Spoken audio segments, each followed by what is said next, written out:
Assalamu alaikum. Hey, it's me, your writer Aisha Aman. Hope so you are doing well.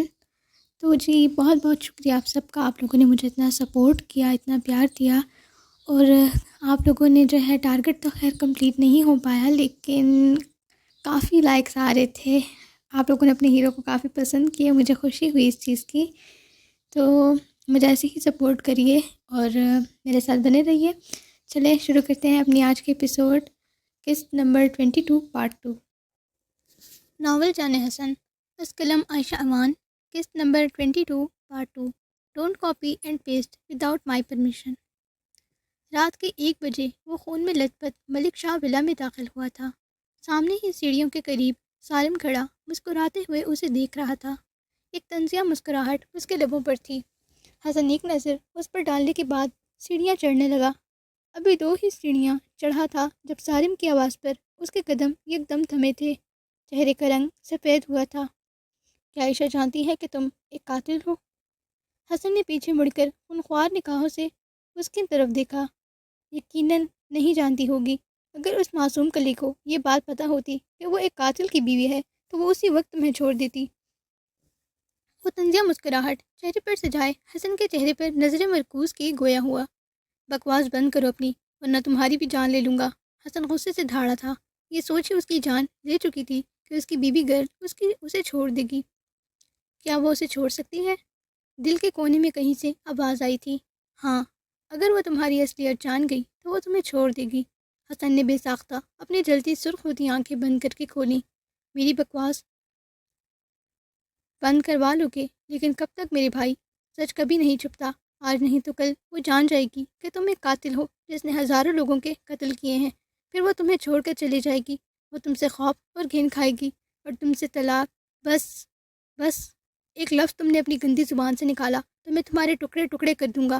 حسن غصے سے اس کے چہرے پر مکے برساتا دھاڑا تھا۔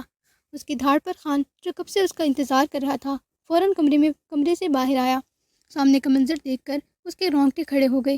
اسے خوف اور ڈر حسن کے سالم کو مارنے یا اس کے خون سے لت پت کپڑے دیکھ کر نہیں، بلکہ اس کا زخمی بازو دیکھ کر ہوئے جس سے خون رس رہا تھا۔ خان ایک جست میں اس تک پہنچا۔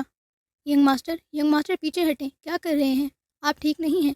خان حسن کو پیچھے کرتا ہوا بولا، جو سالم کے اوپر چڑھا اسے بری طرح لہولہان کر چکا تھا۔ چھوڑ دے خان، میں آج اس گالی کی جان لے لوں گا۔ حسن خون آشام نگاہیں سے سالم کو گھورتے ہوئے دھاڑا۔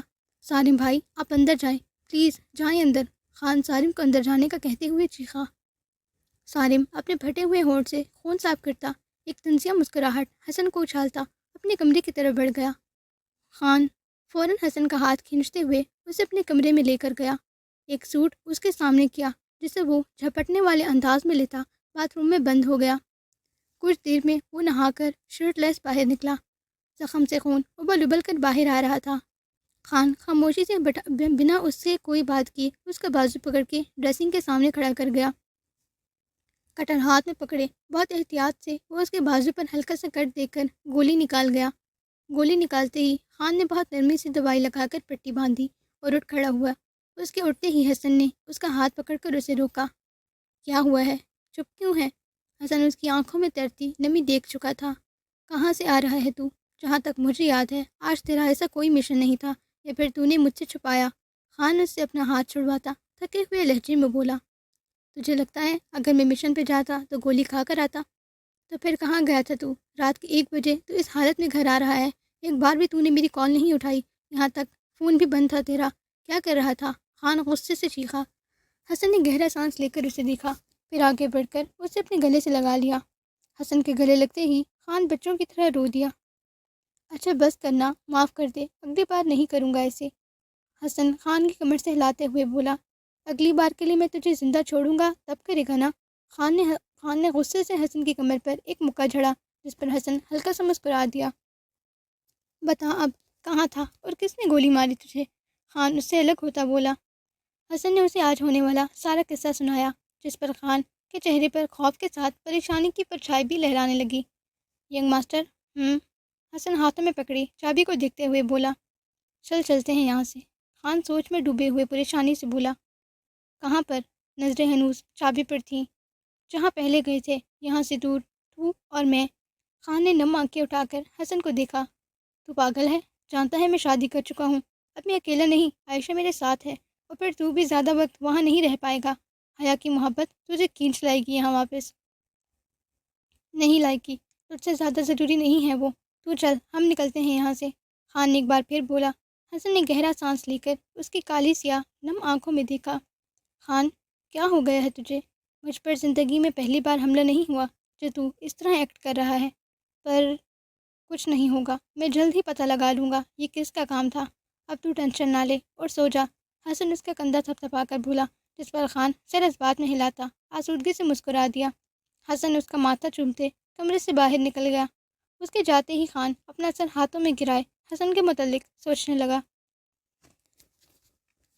حسن نے اپنی سرخ آنکھیں کھول کر عائشہ کو دیکھا۔ عائشہ نرمی سے حسن کے لبوں کو اپنے لبوں سے چھو کر اس کے سینے میں چہرہ چھپا گئی۔ حسن اس کے بالوں پر اپنے لب رکھے سکون سے آنکھیں موند گیا۔ ینگ ماسٹر جی، حسن کے سینے میں چہرہ چھپائے بولی۔ جی میری جان، حسن سکون سے آنکھیں موندے گویا ہوا۔ I love you so much young master ji. Hasan نے پٹ سے آنکھیں کھولی، گویا یہ یقین کرنا چاہتا ہو کہ ابھی جو اس کے کانوں نے سنا وہ سچ تھا یا نہیں۔ حسن نے اس کا معصوم چہرہ اپنے ہاتھوں کے پیالے میں بھر کر اسے دیکھا۔ کیا کہا ابھی تم نے؟ حسن کو جیسے اپنی سماعتوں پر یقین نہیں تھا۔ آئی لو یو ینگ ماسٹر جی، میں آپ سے بہت پیار کرتی ہوں، بہت زیادہ۔ میں آپ کو چھوڑ کر کبھی نہیں جاؤں گی، کیونکہ آپ کی بیوی گرل آپ کے بغیر نہیں رہ سکتی۔ عائشہ نم آنکھوں سے کہتی حسن کے مرہنہ سینے پر اپنے لب رکھ گئی۔ سرشاری حسن کی رگ رگ میں اتری تھی۔ حسن سکون سے آنکھیں موندے عائشہ کے بالوں میں نرمی سے انگلیاں چلانے لگا۔ عائشہ کے الفاظوں نے حسن کے جلتے دل پر پھوار کا کام کیا تھا۔ وہ اسے بیڈ پر لٹاتا ایک بار پھر اس پر جھکا تھا۔ رفتہ رفتہ اس کی شدتیں بڑھتی جا رہی تھیں۔ وہ اس کی گردن اور چہرے پر ظلم ڈھاتا بری طرح بہکنے لگا تھا۔ اس سے پہلے کہ وہ اس کی گہرائیوں میں اترتا کچھ یاد آنے پر وہ ایک جھٹکے سے اس سے دور ہوا۔ اس کے اچانک دور ہونے پر عائشہ اپنی گہری ہوتی سانسوں سمیت نم آنکھیں لیے اٹھ کر بیٹھتے ہوئے اسے دیکھنے لگی۔ حسن ایک نظر اس کے معصوم سرخ چہرے پر ڈالتے فوراً ہی اٹھتا باتھ روم میں بند ہو گیا۔ عائشہ نم آنکھیں لیے اس کی چوڑی پشت کو خود سے دور جاتا دیکھتی رہی۔ وہ میرے پاس کیوں آئیں گے؟ وہ تو مجھے پسند ہی نہیں کرتے۔ میں تو صرف قرض کی ادائیگی میں آئی ہوئی لڑکی ہوں ان کے لیے، وہ کیوں مجھ سے پیار کریں گے؟ عائشہ سوچتے ہوئے آسودگی سے مسکرا دی، پھر کمفرٹر خود پر اوڑھ کر لیٹ گئی۔ ایک باغی آنسو اس کی آنکھ سے نکل کر گال پر بہہ گیا۔ حسن کچھ دیر میں دوبارہ نہا کر باہر نکلا۔ اس کے اتنے قریب جانے کے بعد دوبارہ اس سے دور جانا اس کے لیے انتہائی مشکل تھا۔ خود کو پرسکون کرنے کے لیے وہ دوبارہ نہایا، مگر نہانے کی وجہ سے اس کا زخم پھر سے کھل چکا تھا اور اس سے خون ابل کر باہر نکل رہا تھا۔ حسن ایک نظر بستر میں دبکی ہوئی عائشہ پر ڈال کر شیشے کے سامنے کھڑا اپنی ڈریسنگ کرنے لگا۔ پٹی باندھنے کے بعد وہ قدم قدم چلتا بیڈ پر آیا۔ تمام لائٹس آف کرنے کے بعد عائشہ کو کھینچ کر اپنے قریب کرتا اس کے ماتھے پر نرمی سے اپنے لب رکھے وہ اسے اپنے سینے میں بھینچ کر آنکھیں موند گیا۔ کچھ ہی دیر میں اسے اپنے سینے پر نرم روئی جیسا لمس محسوس ہوا۔ حسن نے پٹ سے آنکھیں کھولیں۔ عائشہ حسن کے سینے پر ہاتھ رکھے اسے اٹھانے کی کوشش کر رہی تھی۔ بے اختیار ہی حسن کے بھینچے ہوئے لب مسکراہٹ میں ڈلے۔ کیا ہوا میرا بچہ؟ اس کی گرد اپنا حصار مضبوط کرتے گویا ہوا۔ کیا آپ مجھے پسند نہیں کرتے؟ عائشہ نم آنکھیں لیے بھرائی ہوئی آواز میں بولی۔ حسن نے جھک کر باری باری اس کی خوبصورت ہیزل آنکھوں پر اپنے لب رکھے۔ تم میر حسن ملک شاہ کی زندگی ہو، زندگی جانتی ہو نا زندگی کی کیا اہمیت ہوتی ہے؟ اگر انسان سے زندگی چھین لی جائے تو اس کا سب کچھ وہیں ختم ہو جاتا ہے نا؟ عائشہ نے جلدی جلدی اس بات میں سر ہلایا۔ اس کے اس طرح کرنے پر حسن مسکرا دیا، پھر اسے خود میں بھینچے آنکھیں موند گیا۔ انجانے میں وہ یہ بات نظر انداز کر چکا تھا کہ وہ اپنی سب سے بڑی کمزوری سالم کے ہاتھ لگا چکا ہے۔ شاہ جی اٹھیے نا، شاہ جی آپ کو لیٹ ہو رہا ہے نا؟ عائشہ جو کب سے حسن کو اٹھانے میں اپنی ننھی سی جان ہلکان کر رہی تھی، اب کی بار اس کے چہرے سے کمبل ہٹا کر سختی سے بولی۔ حسن نے پٹ سے آنکھیں کھولی اور حیرت سے عائشہ کو دیکھا، جیسے اسے اپنی سماعتوں پر یقین نہ آیا ہو۔ کیا کہا تم نے؟ حسن اٹھتے ہوئے حیرت سے بولا۔ آپ اٹھ جائیں، دیر ہو رہی ہے نا آپ کو؟ عائشہ گھبراتے ہوئے بولی۔ نہیں، تم نے پورا جملہ کیا بولا تھا؟ شاہ جی اٹھ جائیں، دیر ہو رہی ہے۔ اپنا جملہ مکمل کر کے شرم سے سرخ چہرہ لیے وہ جیسے ہی بھاگنے لگی، حسن نے فوراً اس کی کلائی پکڑ کر اسے اپنی طرف کھینچا۔ وہ سیدھا حسن کے چوڑے سینے کا حصہ بنی تھی۔ کیا کر رہے ہیں آپ؟ گرنے پر عائشہ کی بے ساختہ چیخ نکل گئی۔ حسن نے کن اکھیوں سے عائشہ کے معصوم سرخ ہوتے چہرے کو دیکھا، پھر رخ پلٹ کر اسے بیڈ پر لٹائے اس پر جھکا۔ ایک بار پھر بلاؤں مجھے؟ حسن مسکراتی آنکھوں سے اسے دیکھتے ہوئے بولا۔ شاہ جی، وہ جلدی سے کہتی شرم سے لال پیلا چہرہ لیے اپنی نظریں جھکا گئی۔ میرا پیارا بچہ۔ حسن اس کی اس ادا کا دیوانہ ہوا تھا، کہا لگاتے جھک کر اس کے پھولے پھولے روئی جیسے گالوں کو شدت سے چوم لیا۔ اب ہٹ بھی جائے پیچھے، دیر ہو رہی ہے پہلے ہی، وہ منہ بنا کر کہتی اٹھنے کی کوشش کرنے لگی مگر بے سود۔ اس پہاڑ جیسے وجود کو خود پر سے ہٹانا مشکل ہی نہیں ناممکن تھا اس نازک جان کے لیے۔ تم پیار کرتی ہو نا مجھ سے؟ عائشہ نے جلدی سے جذبات میں سر ہلایا۔ تو پھر ایک مارننگ گیسٹ تو بنتی ہے نا تمہارے ہینڈسم ہبی کی۔ حسن شرارت سے آنکھ ونگ کرتے ہوئے بولا۔ آپ کو کس نے کہہ دیا کہ آپ ہینڈسم ہیں؟ وہ اس کے سینے پر اپنے ننھے ننھے ہاتھوں کا دباؤ بڑھا کر اسے اٹھانے کی کوشش کرتے ہوئے بولی۔ اچھا، ہینڈسم نہیں ہوں لیکن ہاٹ تو ہوں۔ حسن اس کے دونوں ہاتھوں کو تکیے پر پن کرتا چہرہ اس کے بے حد قریب کرتے مخمور لہجے میں بولا۔ عائشہ تو اس کی بے باک باتوں پر سٹ پٹا کر ہی رہ گئی۔ اٹھے، نیچے سب ہمارا انتظار کر رہے ہیں۔ وہ سرخ چہرہ لیے اسے خود پر سے ہٹانے کی کوشش کرتے ہوئے بولی۔ جب تک مجھے میری مارننگ کیس نہیں مل جاتی میں نہیں اٹھنے والا۔ حسن اس کے دونوں ہاتھوں کو تکیے پر پن کیے اس کی آنکھوں میں دیکھتے ہوئے گویا ہوا۔ اچھا، میری اوپر سے تو اٹھے نا، وہ ناک کو کھینچ کر بولی۔ تو تمہارا کیا بھروسہ میں اٹھوں اور تم غائب ہو جاؤ؟ ہاں، جیسے آپ نے تو مجھے غائب ہونے دینا ہے نا، وہ دانت پیس کر غصے سے بولی۔ اس کے تپے ہوئے انداز پر حسن نے اپنی مسکراہٹ ضبط کی، پھر اس کی کمر میں ہاتھ ڈالے اسے اپنے اوپر گرا گیا۔ اس کے اوپر آتے ہی عائشہ نے گھور کر حسن کو دیکھا، پھر نرمی سے اپنے لب حسن کے ہونٹوں پر رکھ گئی۔ اس کا لمس ملتے ہی حسن نے اپنی ساری شدتیں اس پر لٹا کر اس کی ننھی سی جان بے حال کر دی۔ عائشہ بے حال سی ہوتی حسن کے گردن میں چہرہ چھپائے گہرے گہرے سانس بھرنے لگی۔ آپ بہت برے ہیں ینگ ماسٹر جی۔ وہ غصے سے حسن کے سینے پر مکہ مارتی اٹھ کر بھاگتے ہوئے ڈریسنگ ٹیبل کے سامنے کھڑی ہو گئی۔ حسن سن بیٹھا، اپنے ہونٹوں پر بار بار زبان پھرتا آئینے میں عائشہ کے عکس کو دیکھ رہا تھا۔ گردن کی گلٹی ابھر کر معدم ہوئی۔ آپ نہیں اٹھ رہے نا؟ ٹھیک ہے، پڑے رہیں یہیں پہ، میں ابھی جا کر آپ کی شکایت لگاتی ہوں امی کو۔ عائشہ غصے سے حسن کو گھورتی باہر نکلتی چلی گئی، جبکہ حسن اب تک اس کے نرم گرم لمس میں کھویا اپنے ہونٹوں پر بار بار زبان پھیر رہا تھا۔ اس وقت سبھی ڈائننگ ہال میں موجود تھے سوائے ایک نفوس کے جو اس وقت غیر حاضر تھا۔ عائشہ نیچے آتے ہی طوطے کی طرح حسن کی ایک ایک کارکردگی ٹیبل پر بیٹھے ایک ایک نفوس کو اچھے سے بیان کر چکی تھی۔ اب اکڑ کر بیٹھی حسن کی ستھری ہونے کے انتظار میں تھی۔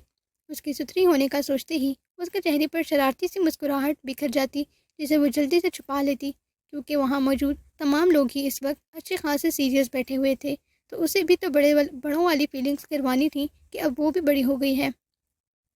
کچھ ہی دیر میں حسن گیلے بالوں کے ساتھ اپنی بھرپور وجاہت سمیت ڈائننگ ہال میں داخل ہوا۔ اندر قدم رکھتے ہی سب کے تنے ہوئے چہرے دیکھ اپنا نچلا لب دانتوں تلے دبائے وہ اپنی مغرور چال چلتا کنگ سائز کرسی پر برجمان ہوا۔ کرسی پر بیٹھتے ہی اس نے ناشتہ کرنا شروع کر دیا، جبکہ وہاں بیٹھا ہر شخص بغیر ناشتے کیے اسے گھورنے میں مصروف تھا۔ جن کا اثر خود پر نہ لیتا وہ ڈھیٹوں کی طرح اپنا ناشتہ کرنے لگا، جب احسن صاحب کی آواز پر اس کے ہاتھ رکے۔ کیا بات ہے میرے چھوٹے سپوت نے وقت کی قدر کھو دی، یا پھر وقت بہت مل گیا ہے ضائع کرنے کو؟ بابا، اب اس میں میری کیا غلطی؟ آپ ہی میرے لیے اتنی چھوٹی سی بیوی لے کر آئے ہیں، اب اس سے اپنا آپ تو سنبھالا نہیں جا رہا، مجھے کیا خاک سنبھالے گی؟ حسن نے کندھے اچکاتے ہوئے کہا۔ برخوردار، تمہاری چھوٹی سی بیوی کے آنے سے پہلے کیا تم تمہاری ماں سنبھالتی تھی، یا پھر تم ننھے منھے کاکے ہو؟ احسن صاحب نے دانت پیس کر کہا۔ اپنے بیٹے کی چالاکی وہ اچھے سے سمجھ سکتی تھی۔ عائشہ جو حسن کی بات پر رونے والی ہو گئی تھی، احسن صاحب کی آواز سنتے ہی کھلکھلا کر ہنس دی۔ حسن نے گھور کر اسے دیکھا، جس پر وہ اپنی چھوٹی سی زبان چڑھا گئی۔ بابا، پہلے میں اکیلا رہتا تھا، جب سے یہ آفت میرے کمرے میں آئی ہے کوئی چیز جگہ نہیں رہتی اپنی، اب ہر چیز ڈھونڈنے میں وقت تو جاتا ہے نا، کوئی جن تو ہوں نہیں جو آنکھیں بند کروں گا اور چیز حاضر۔ وہ بریڈ کا بائٹ لیتے ہوئے سارا ملبہ عائشہ پر ڈال کر مزے سے بولا۔ بابا، یہ جھوٹ بول رہے ہیں، میں نے سب کچھ بیڈ پر ہی رکھا تھا ان کا۔ وہ نم آنکھوں سے احسن صاحب کو کہتی غصے سے بھرا چہرہ لیے حسن کو گھورنے لگی۔ او میرے بیبی کو غصہ آ رہا ہے، میری بیبی کو غصہ آ رہا ہے۔ حسن نے اس کا غصے سے سرخ پڑتا چہرہ اور چھوٹی سی پھولی ہوئی ناک دیکھ کر اپنی ہنسی ضبط کرتا اس کے پھولے ہوئے گال کھینچ کر آہستہ آواز میں بولا۔ جائیں، نہیں بولتی میں آپ سے۔ عائشہ حسن کا ہاتھ جھڑک کر اتنی تیز آواز میں بولی کہ سبھی ان کی طرف متوجہ ہوئے۔ حسن فوراً ہی انجان بنتا چائے کے کپ اپنے لبوں سے لگا گیا، جبکہ عائشہ بپری ہوئی شیرنی کی طرح گھور گھور کر اسے دیکھ رہی تھی۔ کل کے واقعے کے بعد سالم ٹیبل پر موجود نہیں تھا، جبکہ خان مکمل خاموشی لیے سر جھکائے پلیٹ میں چمچ مارتا مسلسل کسی خیالوں میں گم تھا۔ حسن نے ایک گہری نظر اس پر ڈالی، پھر اپنے ساتھ بیٹھی عائشہ کو دیکھا جو ناشتہ چھوڑ کر اپنی پلیٹ میں کیچپ اور مایونیز سے اسمائلیز بنا کر خوش ہو رہی تھی۔ حسن نے گہرا سانس کھینچ کر اپنا ماتھا مسلا۔ Baby girl, get up and go to your room, Hasan نے عائشہ کے سامنے سے پلیٹ دور کرتے ہوئے سختی سے کہا۔ عائشہ اپنی انگلی پر کیچپ لیے اسے آنکھیں پٹ پٹا کر دیکھ رہی تھی۔ میر بیٹا، اسے ناشتہ تو کرنے دو۔ آسیہ بیگم نے پیار سے ایک نظر عائشہ کو دیکھتے ہوئے حسن سے کہا۔ امی، آپ کو لگتا ہے یہ یہاں بیٹھی ناشتہ کر رہی ہے؟ حسن نے آنکھوں سے عائشہ کی پلیٹ کی طرف اشارہ کرتے ہوئے کہا۔ سب کی ہی نظر اس کی پلیٹ پر پڑی تو ایک خوبصورت مسکراہٹ سب کے چہروں پر بکھر گئی۔ خان بھی اس کی معصوم حرکت پر مسکرا دیا۔ Did not you hear what I told you? Get up and go to your room. اسے یوں ہی بیٹھا دیکھ حسن ایک بار پھر سختی سے کہا، مگر اب آواز قدرے اونچی تھی۔ عائشہ فوراً ہی کیچپ والی انگلی منہ میں ڈالتی باہر کو بھاگی تھی۔ اس کے جاتے ہی خان جلدی جلدی ناشتہ کرنے لگا، مان اسے بھی کہیں کوئی حکم نہ سنا دے۔ ماریا بھی ایک ناشتے کی ٹرے بنا دیں۔ اپنا ناشتہ ہو جانے کے بعد حسن ماریا بھی سے مخاطب ہوا، جو 2 منٹ میں ہی ایک ٹرے اس کی طرف بڑھا گئی تھی، جسے وہ تھامتا اپنے کمرے کی طرف بڑھ گیا۔ پیارے ریڈرز، آئی ہوپ آپ سب کا ایپیسوڈ پسند آ رہی ہوگی۔ پچھلی ویڈیو پر آپ سب نے 100 کامنٹس کا ٹارگٹ کمپلیٹ نہیں کیا۔ اب اس ایپیسوڈ میں جن لوگوں کو میر حسن ملک شاہ کا کردار پسند آیا ہے وہ کامنٹ کریں گے، اور جن کو شہید خان کا کردار پسند ہے وہ لائک کریں گے۔ اب دیکھنا یہ ہے کہ کس کے لور زیادہ ہیں، حسن ملک شاہ یا پھر خان بابا کے۔ تو ٹارگٹ رکھتے ہیں آج کے ایپیسوڈ کا 150 کامنٹس اور 250 لائکس۔ میرا تو بھائی حسن ملک شاہ اور خان دونوں ہی فیوریٹ ہیں، بٹ زیادہ حسن ملک شاہ میرا فیوریٹ ہے۔ تو کنٹینیو کرتے ہیں اپنی ایپیسوڈ کو۔ عائشہ جو خوشی سے بیٹھی تھی کہ ناشتے سے اس کی جان چھوٹ گئی، حسن کے ہاتھ میں ٹرے دیکھ اس کی چھوٹی سی ناک چڑھ گئی۔ میں نہیں کھاؤں گی یہ، عائشہ نے منہ بناتے ہوئے کہا۔ ہاں، میرے جانے کے بعد اپنی وہ فضول سی نوڈلز بنا کر کھاؤ گی نا تم، حسن نے غصے سے ٹرے ٹیبل پر پٹک کر کہا۔ عائشہ نے جلدی سے اپنا نچلا لب دانتوں تلے دبایا۔ حسن نے آنکھیں پڑھ کر اسے اپنی باہوں میں بھرا اور صوفے پر آ کر بیٹھا۔ اس کے دونوں ہاتھوں کو اپنے ایک ہاتھ میں قابو کیے اسے زبردستی ناشتہ کروانے لگا۔ اس کی لاکھ مزاحمتوں کے بعد بھی حسن اسے اچھے سے ناشتہ کروا چکا تھا۔ مجھے ایسا لگتا ہے میں نے تم سے نکاح نہیں کیا بلکہ تمہیں گود لیا ہے، حسن ٹیشو سے اس کا چہرہ صاف کرتے ہوئے بولا۔ عائشہ نے حیرت سے حسن کو دیکھا۔ کیا دیکھ رہی ہو؟ ایسے کچھ غلط کہا میں نے؟ اور دوبارہ مجھے ایسے مت دیکھنا ورنہ کچا کھا جاؤں گا۔ حسن اس کی چھوٹی سی ناک کو چومتے اس کے گلابی پھولے ہوئے گال پر اپنے دانت گاڑ کر پیچھے ہوا۔ گندے آدمی، وہ اپنی گال رگڑتی منہ بنا کر بولی۔ تم بھی گندی بچی، حسن پھر سے اس کے گال پر دانت گاڑتے ہلکا سا کھینچتے ہوئے بولا۔ عائشہ نے حسن کے بات پر ناک منہ چڑھایا۔ چلو اٹھو، جلدی سے ریڈی ہو جاؤ کالج کے لیے۔ حسن اسے اپنی گود سے اٹھاتے ہوئے گویا ہوا۔ کیا؟ وہ چیختے ہوئے پلٹ کر آنکھیں حیرت سے کھولے حسن کو دیکھنے لگی۔ کیا؟ حسن نے آئیبرو اچکا کر استفسار کیا۔ مطلب یہ کہ ابھی تو کالج کا ٹائم نہیں ہوا نا، دیکھیں 9 بج گئے ہیں، ابھی تو چھٹی ہو گئی ہوگی۔ وہ اپنی چھوٹی سی انگلی گھڑی کی طرف کیے کیوٹ سی شکل بنا کر بولی۔ حسن نے اس کے پیٹ پر زور دیے خود میں بھینچ کر اس کی روئی جیسی گال پر اپنے لب رکھے۔ کون سا کالج ہے جس کی چھٹی 9 بجے ہوتی ہے؟ حسن نے اس کے کندھے پر اپنی تھوڑی رکھے استفسار کیا۔ وہ میرے کالج میں ہوتی ہے نا، ابھی چھٹی ہو گئی ہوگی تو ہم کل جائیں گے، اوکے؟ عائشہ پیچھے مڑ کر حسن کا چہرہ اپنے ہاتھوں کے پیالے میں بھر کر کیوٹ سی اسمائل چہرے پر سجائے بولی۔ حسن نے اپنی ٹڈی کی چالاکی پہ ایک آئیبرو دانت میں اچکائی۔ کوئی بات نہیں میرا بچہ، تم تیاری کرو، کالج بند بھی ہوا تو میں کھلوا لوں گا، حسن اسے گود سے اٹھاتے ہوئے بولا۔ او شاہ جی، آپ سمجھ نہیں رہے نا، عائشہ اپنا چھوٹا سا ہاتھ ماتھے پر مارتے ہوئے بولی۔ میرا بچہ، میں سب سمجھ رہا ہوں، چلو جلدی تیار ہو جاؤ ورنہ ایسے ہی اٹھا کر لے جاؤں گا۔ شاہ جی، آج چھٹی کرتی ہوں، کل سے چلے جاؤں گی نا۔ وہ کیا ہے نا، میری تھوڑی سی طبیعت خراب لگ رہی ہے۔ عائشہ پھر سے حسن کی گود میں بیٹھتی اپنا چھوٹا سا ہاتھ ماتھے پر رکھے بیماری کی ایکٹنگ کرتے ہوئے بولی۔ حسن تو اس کی ایکٹنگ اور کیوٹ فیس ایکسپریشنز دیکھ کر ہی اش کر اٹھا تھا۔ حسن نے اس کا چھوٹا سا ہاتھ اٹھا کر اپنا بھاری ہاتھ اس کے ماتھے پر رکھا۔ کوئی بخار نہیں ہے تمہیں، بالکل ٹھیک ہو، چلو جلدی یونیفارم پہن کر تیار ہو جاؤ، ورنہ ابھی تمہاری طبیعت درست کرتا ہوں۔ اب کی بار حسن نے گھوری سے نوازا۔ آپ کو پتہ ہے آپ دنیا کے سب سے زیادہ برے حبی ہیں۔ عائشہ حسن کی گود سے اٹھتی، پیر پٹکتے ہوئے کبرٹ سے یونیفارم لیے ڈریسنگ روم میں بند ہو گئی۔ حسن تو پیچھے یہی سوچتا رہ گیا کہ آخر اس لڑکی کو کالج آنے سے مسئلہ کیا ہے۔ اس کے پرانے ریکارڈ کے مطابق عائشہ اپنے کالج اور اسکول کی سب سے ہونہار طالبہ تھی۔ حسن اسے بہت پڑھاکو لڑکی سمجھ رہا تھا جو اپنی پڑھائی کو لے کر بہت سیریس ہے، مگر اسے تو پڑھائی کا شوق ہی نہیں تھا، اسے صرف ناولز کا ہی شوق تھا۔ حسن سر جھٹکتا صوفے کی ٹیک سے پشت لگائے آنکھیں موند گیا۔ تو جی آج کی ایپیسوڈ ہوتی ہے یہیں پہ ختم۔ امید کرتی ہوں آپ کو آج کی ایپیسوڈ کافی پسند آئی ہوگی۔ کمنٹ میں بتائیے گا آپ کو آج کا ایپیسوڈ کا کون سا پارٹ زیادہ پسند آیا ہے۔ ویڈیو کو لائک، شیئر اور کمنٹ کرنا بالکل نہیں بھولیے گا۔ ملتے ہیں نیکسٹ ایپیسوڈ میں، تب تک کے لیے اللہ حافظ۔